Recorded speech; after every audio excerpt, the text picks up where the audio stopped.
Alhamdulillah, alhamdulillahilladzi hadana lihadza wa ma kunna linahtadiya laula an hadana Allah wa asyhadu an la ilaha illallah wahdahu la syarika lah wa asyhadu anna Muhammadan abduhu wa rasuluh. Allahumma salli ala Muhammadin wa ala alihi wa sahbihi wa man tabi'ahum bi ihsanin ila yaumil qiyamah.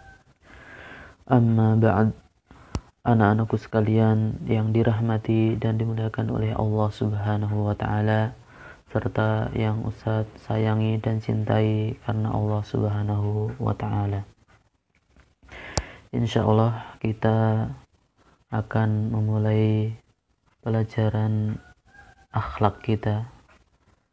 Akan tetapi sebelumnya Ustadz berikan sedikit muqaddimah tentang akhlak. Anak-anakku sekalian yang dirahmati dan dimuliakan oleh Allah Subhanahu wa ta'ala, akhlak secara umum maka terbagi menjadi dua, yaitu akhlak kepada Allah Subhanahu wa ta'ala dan akhlak terhadap sesama makhluk. Akhlak kepada Allah Subhanahu wa ta'ala berarti kita melaksanakan hal-hal yang disyariatkan oleh Allah Subhanahu wa ta'ala. Ada perintah, ada larangan, ada hal-hal yang samar atau syubhat.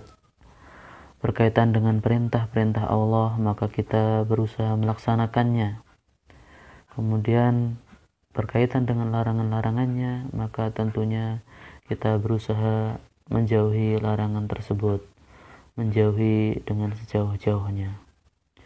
Dan juga berkaitan dengan hal-hal yang masih samar, hal-hal yang syubhat, yang belum jelas antara halal dengan haramnya, maka kita juga berusaha menjauhinya, karena orang yang mendekati perkara syubhat, perkara yang samar, maka dikhawatirkan orang tersebut akan terjerumus ke dalam perkara yang haram.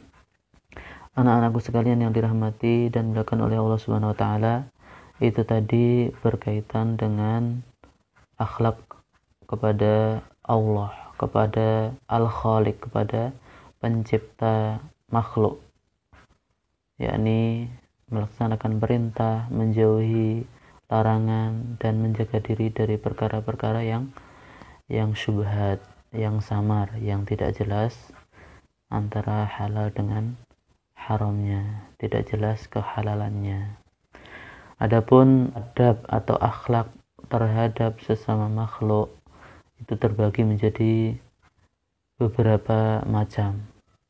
Di antaranya adalah adab kepada utusan Allah, kepada Nabi kita, Nabi Muhammad sallallahu alaihi wasallam. Bagaimana suatu kaum beradab terhadap Rasulnya. Kewajiban kaum terhadap Rasulnya adalah mengikuti Rasul tersebut. Maka apa saja yang diperintahkan oleh Rasulullah, kita berusaha melaksanakannya. Dan apa yang beliau larang, maka kita berusaha untuk meninggalkannya. Kemudian adab juga terhadap para ulama, karena para ulama adalah penerus para nabi atau para rasul. Maka bagaimana kita beradab kepada para ulama? Kita kembali kepada para ulama pada perkara-perkara agama yang belum jelas, maka kita meminta kejelasannya, meminta penjelasan dari para ulama supaya kita tidak tersesat jalan kita untuk memahami agama Islam. Kemudian juga adab kepada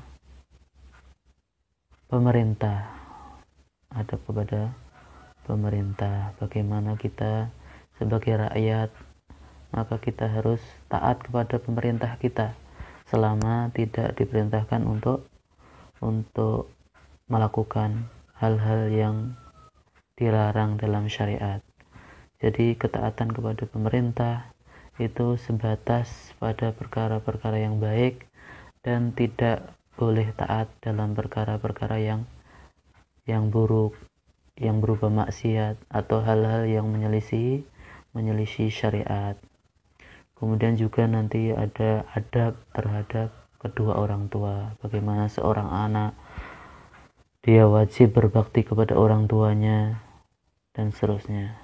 Adab terhadap guru, bagaimana seorang murid dia berlaku baik, menghormati guru yang mengajarkan ilmu kepadanya. Guru dihormati karena guru mengajarkan ilmu, dan ilmu itu adalah sesuatu yang baik, yang utama, yang selayaknya dihormati oleh orang yang menuntutnya.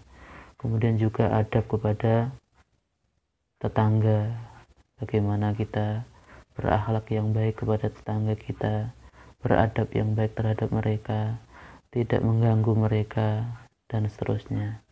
Kemudian juga adab kepada teman, kita kan punya teman, di sekolah punya teman, di lingkungan rumah juga ada teman dan seterusnya. Maka kita bagaimana kita beradab kepada mereka. Dan insya Allah dalam pelajaran adab kalian itu akan dipelajari hal-hal tersebut, baik berkaitan dengan hak-hak Allah Subhanahu wa taala, adab terhadap Allah, adab kepada Allah Subhanahu wa taala, maupun adab kepada sesama makhluk.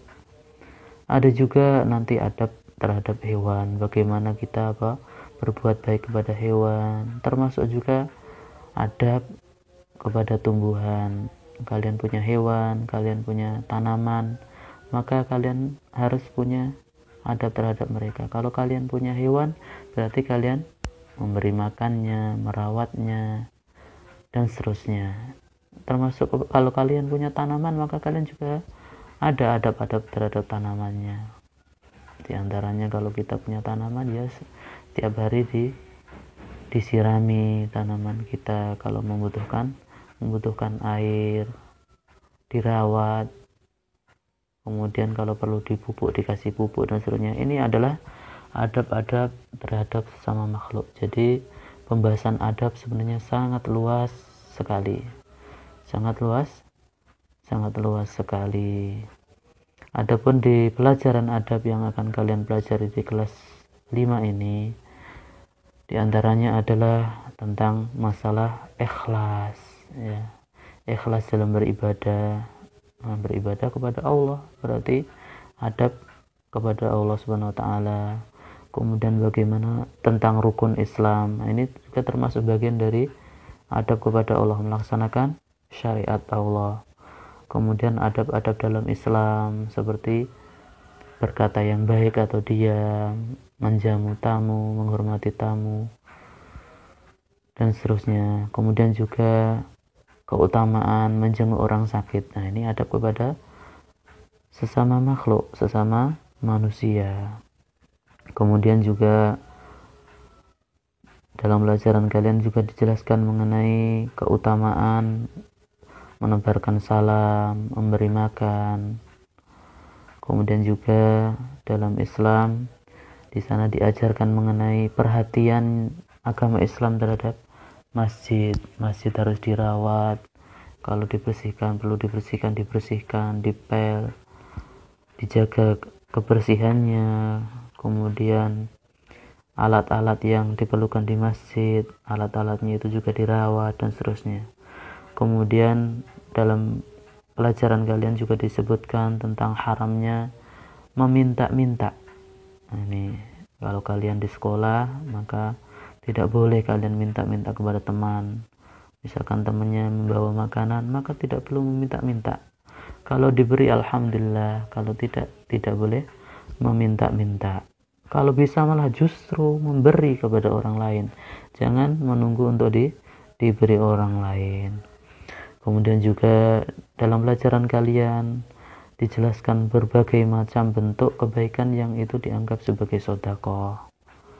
Banyak sekali tentang zikir, misalkan membaca subhanallah, alhamdulillah, la ilaha illallah, Allahu akbar. Itu semuanya adalah bentuk-bentuk kebaikan dan teranggap sebagai sedekah. Seandainya orang itu tidak punya harta untuk bersedekah, maka dengan zikir itu dia sudah bersedekah.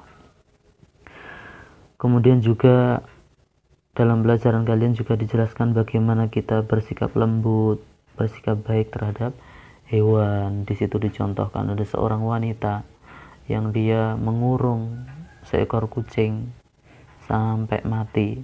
Kucing tadi nggak dilepaskan untuk bisa cari makan sendiri, akan tapi dia kurung tetapi tidak dikasih makanan sampai mati. Maka Allah Subhanahu wa taala menyiksa wanita tersebut.